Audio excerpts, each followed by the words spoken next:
good. You want to take it away? Yep. Are they ready? Yeah, we're good. Yeah. Okay. Yeah. Hey, Justin, could you discuss, how things evolved and well, let's just start with the dinner on Monday with Grady and I forget who the other person.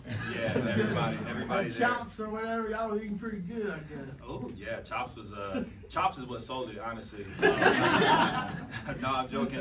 Yeah, so Grady, AJ, and Jesse were the players there. Obviously, Coach Ra and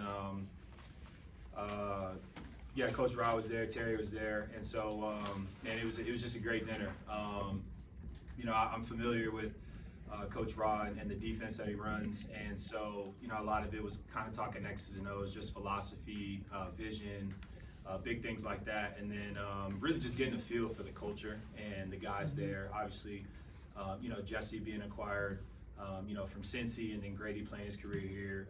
AJ obviously being a cornerstone in the organization, and so just getting a feel from those guys, from the transition from their old head coach to Coach Ra. What's the feel? How's the culture? What do you guys like? What do you guys dislike? Those types of questions. And man, it was a great dinner. And I know everyone saw that clip of Grady on Good Morning Football talking about, the car. This is how they treat you in Atlanta.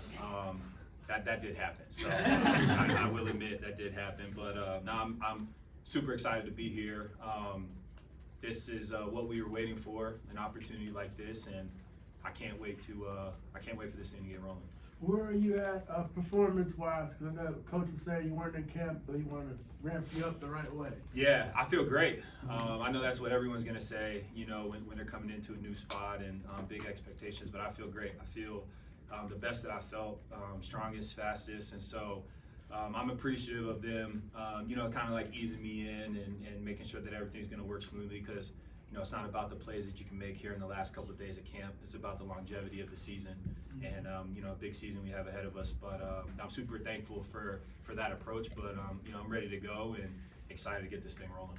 You're a guy who had options, right? Why Atlanta, aside from the dinner and the car, but why Atlanta? Like, just the thought. Yeah, there's so much to like about it, and for me, I think the big free agent signings, right? Like Kirk, Mooney. Obviously, the pieces that are already here with on the offensive side. You got Drake, Bijan, Kyle, and then I've always been a big fan of Jesse and seeing switching to defense, Jesse, and seeing what he's done. I think AJ. Not here, but just around. I feel like he's one of the most underrated guys in the league, and Grady's been doing it at a high level. And I feel like Caden's a great player at linebacker, and you need important linebacker play in this scheme. And for me, it was also being about where I could go, where I feel like I'm valued, and where I know I can produce and I can get the best, not only out of myself but the guys around me. I feel like one of the most undervalued things just about myself is that when I'm coming in.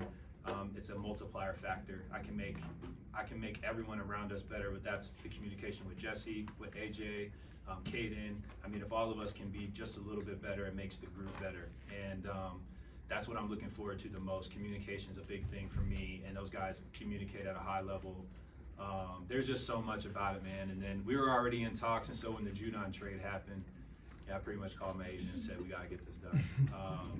And so I'm super excited to be here. Like I said, I'm going to sound like a broken record, but we were patient for a reason, and I'm so thankful for the Lord for opening this door for us, because this is where we wanted to be.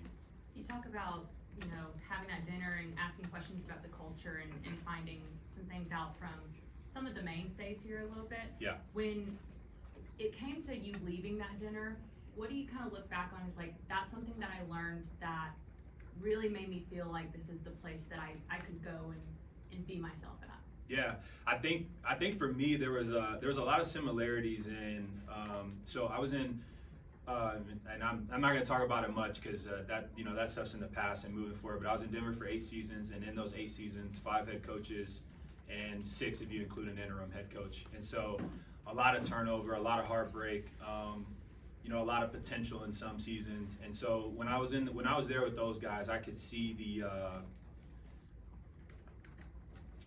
what's the word I'm looking for here? I could see the appreciation of what's in front of them and what can be, and how hungry they are to chase after that. And again, like, that was one of my top priorities. I don't want to go to a spot where you know, they just know they're gonna like walk into the playoffs, or they know they have a good team and they're just gonna make things happen. I mean, these guys here are hungry. You know, a lot of disappointing seasons in the past couple of years with a lot of potential and a lot of great skill players. And so when I was at that dinner, man, like kind of asking some of the hard questions, like, well, how much do we want it? Like, how much do you guys want it? How much is it important to you? And I mean, Grady pretty much set the tone right from there, from the jump, and you guys know him better than I do. He set the tone and said, this is pretty much like, not quoting him, but this is pretty much the most important thing to him right now, and the team, right? And getting back to where, you know, Atlanta's used to being. And so, for me, man, that felt so refreshing, because in 8 seasons, I've never been to the playoffs. And, you know, it's gonna sound a little contradictory, but I know what winning doesn't look like, so I know what it takes in some instances to get to that side of it. And I played on great defenses, and no doubt that this is going to be one of them. And so that conversation right there kind of solidified it for me. Like, these guys are hungry, they want it, they're talented, and when all those pieces fall into motivation, you know, the sky's the limit. Can you talk more to the fact that you said you didn't want to go to a team that's already know they're walking into the playoffs versus a team that's real hungry? Can you talk about what makes it more appealing to come to a team that's in that stage where they're about to get to the playoffs, they're fighting to go to the playoffs? Yeah, I think it's a mentality thing, right? Like, I'm not speaking for those teams. I think every team in their own way, shape, form, or fashion, like they have what's hungry, desirable for them, and they're gonna go chase that, right? Like, a team that knows they're gonna make the playoffs, their goal is the Super Bowl, and like, man, we already know we're gonna make it, blah blah blah. But for me, man, it's like, each and every week is going to be so important during the season. And, you know, the games, and I know, like, last year, just like doing a little bit of research, like 7 and 10, I think 5 of those 10 losses happened like almost like last second, you know, within a touchdown of losing the game, right? And you flip those 5 games, it's not 10 losses, it's 5. And you're in the playoffs, potentially even hosting playoff games. There's just so much that goes on there, right? And so, like, seeing how close that team is here, and obviously a lot of turnover with that, but seeing how close that is, man, it fit with my persona, because I really want this. I really want to get there. And, you know, I don't like speaking in when I'm doing an interview with eyes, but, like, man, this is so important to me. I haven't been there. I don't know what it looks like. I don't know what it feels like. And that was, like, the number one thing, like, on my visits and talking to different teams, man, it's like, man, I just want to go where obviously I'm valued and wanted, but where the team has that same hunger, and a bunch of guys here feel that way. Is that what you were talking about earlier when you said this is what we were waiting for, this opportunity, where you're looking for a team kind of on the cusp? Yeah, no, 100%. And again, too, like I said, you know, there's that value factor. Like, teams are like, we don't necessarily, you know, you're a good player, we don't need you, blah blah blah. You know, but here, like, hey, we want you, you can bring a lot of value, and this team is hungry, and we know what it looks like, right? From every single cornerstone of this organization, from the front office, you know, down to the cafeteria staff. I mean, you'd be surprised, like, how much work you can get in and getting to know people just in, like, pretty much a day. Like, it was like the late evening and early morning, late afternoon, and just getting to meet people, getting to hear their thoughts, talk about the culture here, and, you know, everything is put forward for the players to win. And yeah, that's what was important. Welcome to the humidity. Did you notice it today? Just a little bit. Yeah. You know, humidity is different than altitude, that's for sure. But it was good. It was like coming back home in a sense. I grew up in South Florida, so maybe take me a day or two, but it feels good. Glad for that. Your Pro Bowl experience, I'm sure in the locker room as well, teams that are sending multiple players that have been in the playoffs, you don't get to share in the same way. Is that part of what helped you shape your decision that if I do leave Denver, I want to go to a team that has what I've been hearing about, some of the other great players in the league that have stories and situations and organizations that maybe the Falcons have been able to fit for you? Yeah, no, 100%. And that, I mean, like, those types of things were kind of answered at, you know, like at that dinner. And, you know, you spend the first part of it getting to know them. You know, you just talk about kids and, you know, where'd you go to school and where'd you grow up and those types of things. But once the ice kind of breaks, you go into the details of, okay, like, let's call it what it is. You know, this is what I'm looking for. This is, like, you know, what I'm feeling, is that right? Is that inaccurate? What's, you know, and all those things. And so, you know, what's ironic is, you know, at the Pro Bowl for last season, I had the chance to, you know, catch up with Jesse. We have mutual friends, and I've always admired his game from afar and picking his brain on different things. But, yeah, I had a chance to just chop it up with him, and I know it was a tough season, you know, in Atlanta from a team perspective. So just, you know, talking to him and, you know, finding things out, and he's like, you know, I just hope we get this thing right, you know, moving forward. And so, you know, it's crazy because then I asked him that later on at that dinner, like, kind of was just me and him, like, yo, I don't know if you remember what we talked about, but what do you think? And he's like, nah, this is right. And we kind of just left it at that. With your play now on the field with Jesse, and with formations changing and all that kind of stuff, you really aren't limited to just being a strong or weak safety. You get to be both, right? When they go trips and they move in motion, and now comes strong your side. Is that part of what you've been developing over the past 7 or 8 years, to where I can do anything on the field that is really needed of me? Yeah, well, I think that's what makes good players great, is when you can not limit yourself to just any one position. I think Jesse does a good job at that. You know, I've just getting to know the guys, but watching a little bit of ball and tape. I mean, Richie's interchangeable. He can do a bunch of different things. I really liked what I saw from tape on him. And there's a bunch of guys here. We got a bunch of veterans in that room already. You know, Kevin King brings a bunch of experience. And there's a bunch of other guys, Hamilton. And so, you know, for me personally, like, I think the more you can do and the more you know, it makes it easier for you to be able to communicate, adjust. And that's obviously was a big selling point for me too, being able to work with someone like Jesse. I was explaining, you know, one of the coaches on the field, like, I've played with smart players, you know, across from me throughout my career, corner, safety, and I think what makes the difference is Jesse is not only smart, but he'll make the game-changing play as well. And you know, that puts quarterbacks in a bind when you're smart enough to do that, and you can disguise coverages, and you're smart enough to know when pieces are moving, and you can get the defense in and out of bad situations. You know, the sky's the limit for you in the secondary, and obviously with our front seven and things like that. We're more so toward the end of training camp. How do you plan to build that communication in a shorter time before week 1? Yeah, it's gonna take a lot of work, film study work, not only here, but, like, you know, before, after, maybe even some like home visits.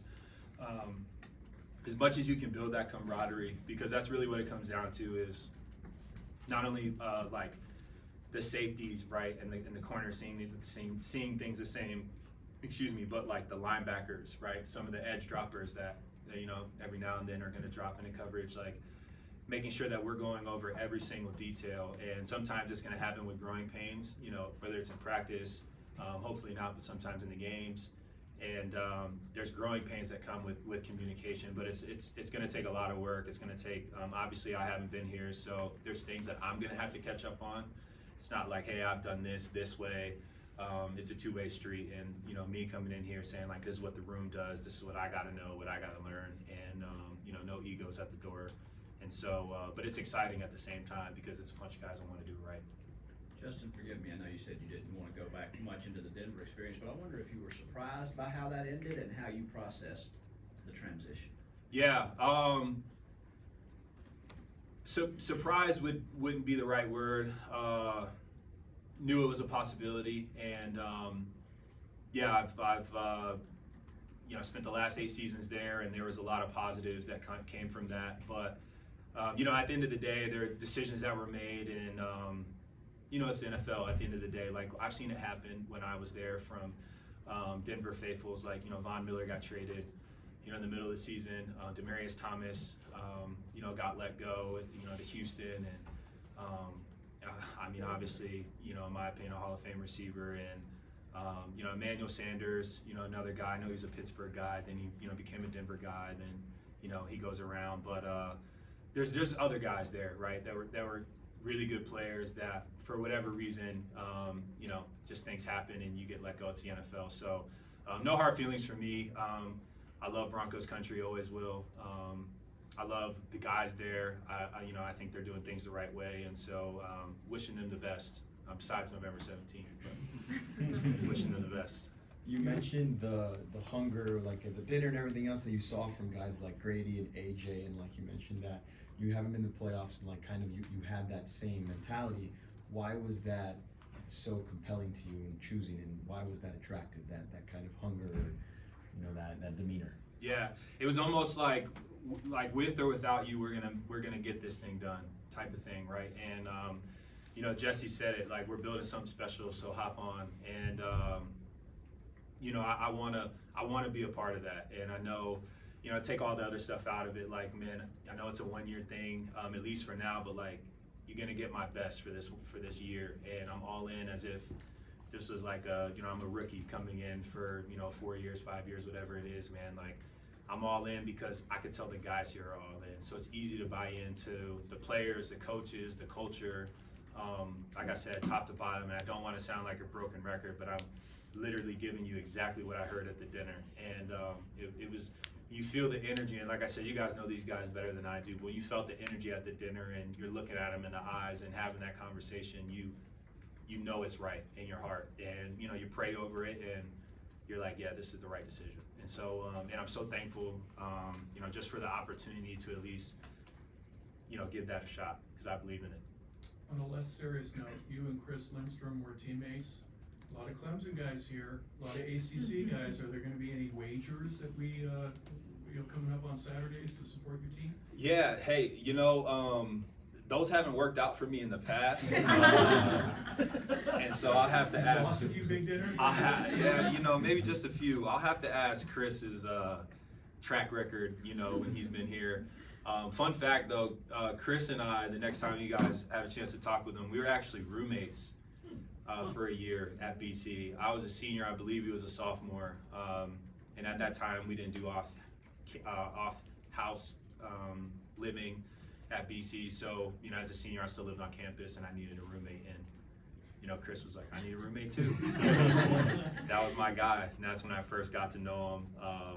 Great dude, and obviously you guys know that being here in Atlanta, but great guy, and extremely happy for him and all of the success that he's had. Is the legacy with Matt anything at BC that, obviously a little older, but you knew, obviously, with his success here in Atlanta?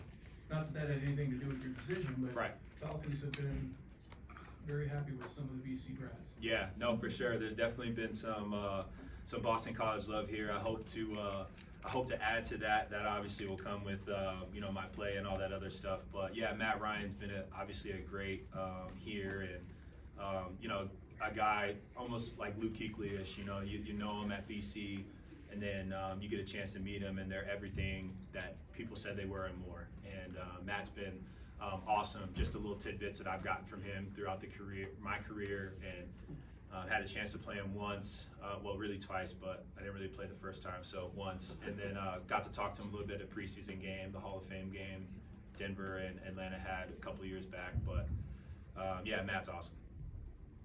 Anything else?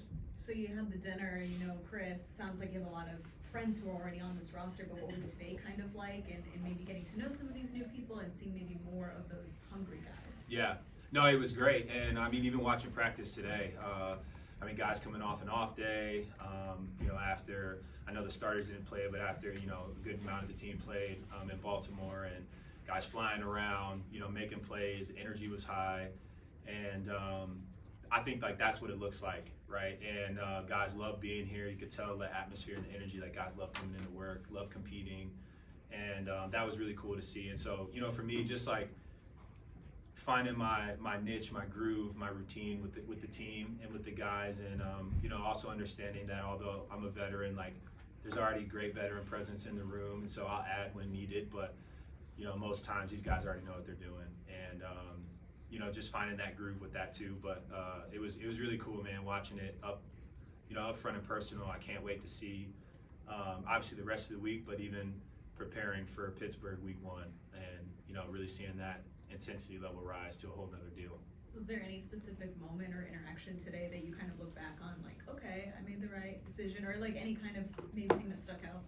I wouldn't say anything in particular. I just think for me it was like the energy. Obviously guys get hyped when you make a big catch on offense, or you know, you get an interception on defense, or you get a punch out or something like that. But for me it was just the energy level, the screams, the oohs, the ahs. I mean, you're, you know, a couple months into camp, the body hurts, you know, your mental shot, you feel like you're learning something new every day install wise. And so, you know, being in that room and doing it for so many years and seeing it, and then, you know, seeing what today looked like in practice, to me, it looked like, you know, the first day of pads instead of the, whatever it was, 27th day of pads, right? So that to me, it was the most impressive thing, not necessarily like one big thing that happened. All right, thanks everybody.